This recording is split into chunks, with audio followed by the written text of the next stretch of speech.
Assalamualaikum warahmatullahi wabarakatuh. Perkenalkan, nama saya Muhammad Zulham, dan kali ini saya akan menjelaskan apa itu yang dimaksud dengan persona non grata, dan juga saya akan menyertakan analisis kasus dari video yang telah diberikan oleh Bapak. Jadi di dalam dunia diplomasi internasional, di mana negara-negara berusaha menjalin hubungan yang harmonis demi mencapai tujuan bersama, terkadang muncul situasi yang menegangkan dan memicu konflik. Salah satu konsep yang sering muncul dalam konteks ini adalah persona non grata, sebuah istilah yang merujuk pada seorang diplomat yang tidak lagi diterima oleh negara penerima. Jadi konsep ini memiliki implikasi yang luas, tidak hanya pada hubungan bilateral antar negara-negara, tetapi juga pada upaya menjaga perdamaian dan stabilitas dunia. Jadi dasar hukum dari persona non grata ini adalah Vienna Convention on Diplomatic Relations tahun 1961. Vienna Convention on Diplomatic Relations tahun 1961 merupakan perjanjian internasional yang mengatur status dan hak istimewa diplomat. Perjanjian ini disepakati oleh hampir semua negara di dunia dan menjadi dasar hukum yang mengatur hubungan diplomatik antar negara. Pasal 9 konvensi ini secara khusus membahas tentang persona non grata, memberikan hak kepada negara penerima untuk menolak seorang diplomat tanpa harus memberikan penjelasan.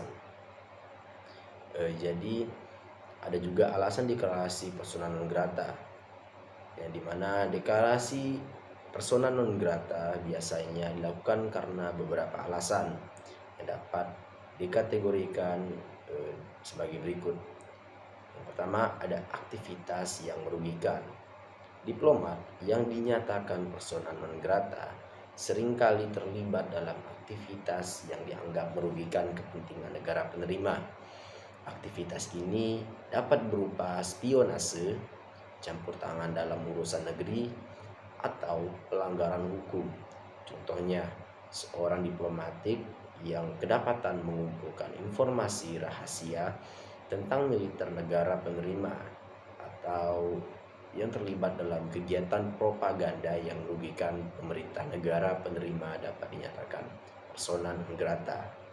Lalu ada kehilangan kepercayaan.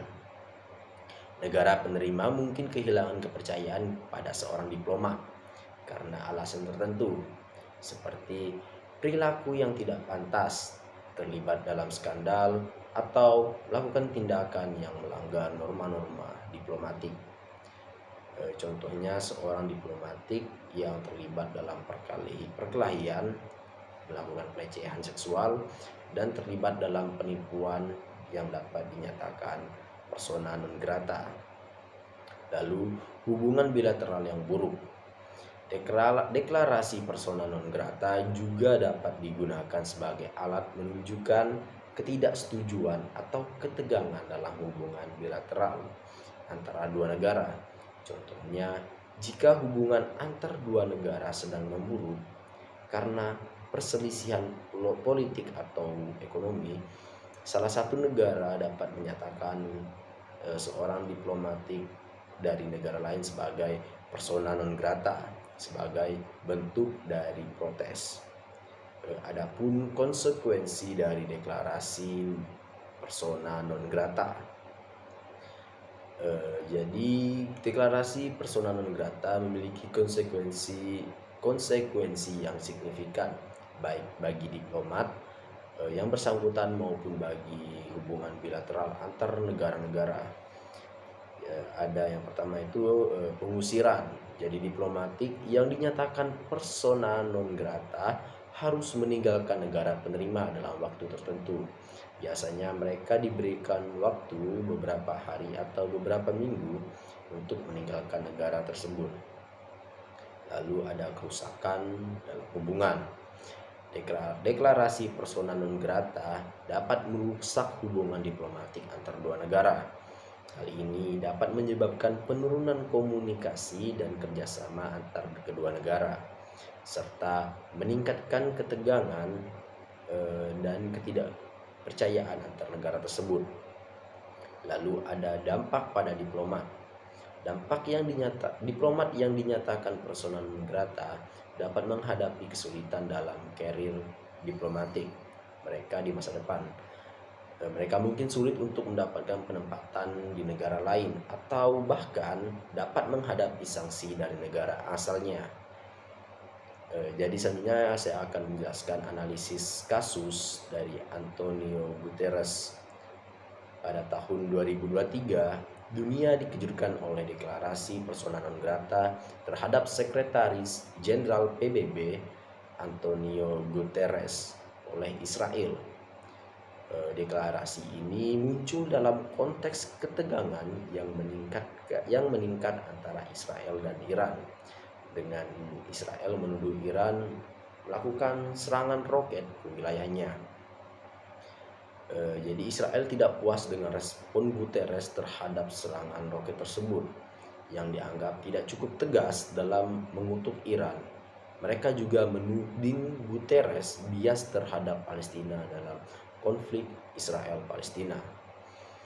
Deklarasi ini berdampak pada hubungan diplomatik antara Israel dan PBB yang sudah tegang sebelumnya. Guterres dilarang memasuki Israel dan hal ini dapat menghambat upaya PBB dalam menangani konflik yang ada di Timur Tengah. Jadi kesimpulannya, kasus Antonio Guterres menunjukkan bahwa konsep persona non grata dalam Vienna Convention on Diplomatic Relations masih relevan dan dapat diterapkan dalam berbagai situasi. Deklarasi persona non grata dapat menjadi alat politik yang kuat, tetapi juga dapat memiliki dampak negatif pada hubungan diplomatik dan upaya penyelesaian konflik. Jadi